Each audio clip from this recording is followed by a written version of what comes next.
কৃষ্ণ কবিতাৰ শিৰোনাম কুম্ভীৰ সপোন পোৱালি কবি জ্যোতিপ্ৰসাদ আগৰৱালা মা মই সপোনত দেখি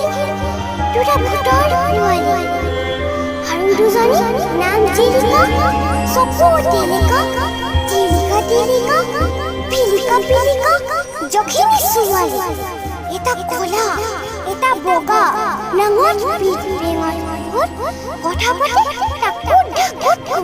এটাই ক'লে পুত পুত পুত ইটোৱে